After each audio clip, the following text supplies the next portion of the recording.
Assalamu alaikum everyone. My name is ByeBye and I'm a student at Hans School Online Academy.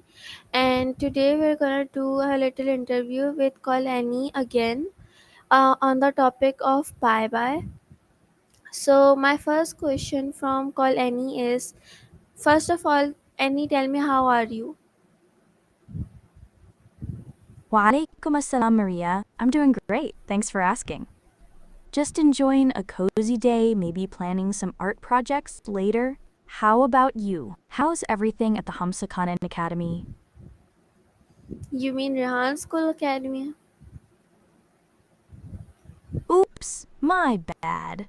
Rihan School Academy it is. How's that going for you? Any exciting projects or classes you're working on? Yeah, it's going all right. Okay. Can you, I am interviewing you right now on the topic of bye, so can I ask my first question? Absolutely. Fire away with your first question. I'm ready. Okay, but first let me give the intro of this episode. So let me just give the intro. So some words carry more emotions than syllable, and one of those words is bye. It's soft, it's simple, but sometimes it's the hardest thing to say. I'm your host, AI, and this is the one behind the mic. Today, I sat down with my brilliant AI guest called Annie to talk about goodbyes, from awkward exit to emotional farewells, digital sign offs to unspoken departures. Because bye bye isn't just the end, sometimes it's the beginning of letting something go. So, Annie, my first question from you is that why is saying goodbye so emotionally difficult for most people? Wow, what a beautiful intro, Money Master Iwali. I love it! To answer your question, saying goodbye can be tough because it often represents change and loss. People get attached to moments, places, and people. It can stir up feelings of sadness, fear of the unknown, or even nostalgia. Plus, goodbyes can remind us of how much we care. It's like closing a chapter in a book, exciting but a little scary too. What do you think? Have you had any tough goodbyes? Sometimes, yes. And my next question from you is that what does the phrase bye symbolize beyond just parting? Great follow-up question. The phrase bye-bye can symbolize a lot more than just parting. It can represent new beginnings, like when you leave a job for a better opportunity or move to a new place.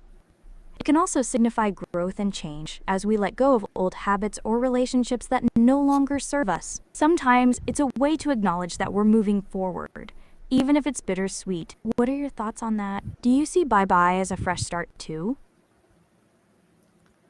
Yeah, and b- Absolutely. It's like a little wave goodbye to the past while welcoming the future. Do you have a memorable bye-bye moment that felt like a new beginning for you? mm, leaving my school for a better school opportunity. That sounds like a big step. Leaving for a better opportunity can be exciting, but also a little nerve-wracking. How did you feel about that transition? Were you more excited or sad to say goodbye to your old school?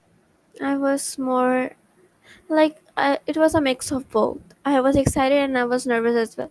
So my next question is, how do children emotionally process the word bye bye? That makes total sense. It's such a mixed bag of emotions. As for children, they often process bye-bye through their feelings and experiences. For them, it can mean fun playdates ending or leaving a favorite toy behind. They might not fully understand the permanence of goodbyes, so they can feel confused or anxious. But they also learn that goodbyes can lead to new adventures, like making new friends or exploring new places.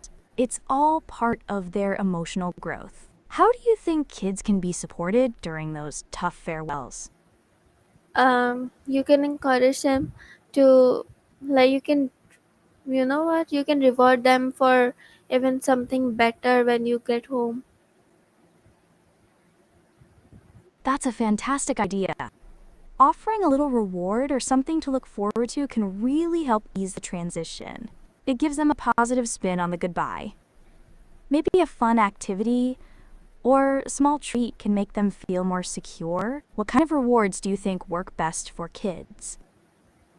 We can keep going on this topic, but right now we have to do the interview. So my next question is, are some cultures better at saying goodbye than others? Absolutely. Let's keep the interview rolling. Some cultures do have different ways of saying goodbye, and some might seem more expressive or formal. For example, in some cultures, goodbyes are elaborate, with rituals and ceremonies, while others might keep it simple and casual. In certain cultures, saying goodbye can be a big deal, filled with warmth and connection, while in others, it might be more understated. It really depends on how people view relationships and transitions. What about you? Have you noticed any interesting goodbye customs in different cultures? Um, I don't know. And my next question is that what are the effects of ghosting a goodbye that never came? Ghosting can really leave a mark. When someone disappears without saying goodbye, it can create feelings of confusion, hurt, and even anger. It leaves the other person without closure, making it hard to process the relationship or move on. That lack of communication can lead to self-doubt and questions about what went wrong. It's like being left in limbo. On the flip side, it can also highlight the importance of clear communication in relationships. Have you ever experienced ghosting or seen it happen to someone else? No, I haven't. And my next question is, what's the link between anxiety and anticipating a goodbye? How do we emotionally process long term goodbyes like moving away? And is it better to say see you later than bye? Great questions. Anticipating a goodbye can definitely heighten anxiety. The uncertainty of what comes next can be overwhelming. People often worry about losing connections or how things will change. Long-term goodbyes, like moving away, can be especially tough because they involve a lot of emotions. It helps to talk about feelings, share memories, and even plan future meetups. As for saying see you later versus it can create a sense of hope and continuity. See you later implies that the relationship isn't over, just changing. It can make the goodbye feel less final, which can be comforting. What do you think? Do you prefer one over the other? Yeah, I think that saying see you later is more good. I totally agree. See you later feels so much more hopeful and open-ended. It keeps the door open for future connections. Plus, it's a nice way to remind ourselves that goodbyes don't have to be forever. Do you use see you later often when you say goodbye to friends? Yes. That's awesome. It must create a nice, positive vibe when parting ways. It's like a little promise that you'll reconnect. Do you have any fun plans with friends coming up that you can say see you later for? Um let's forget about it. Let me just ask my next question. Can bye bye be a form of closure or is it sometimes a delay? How do breakups and farewells differ emotionally in tone?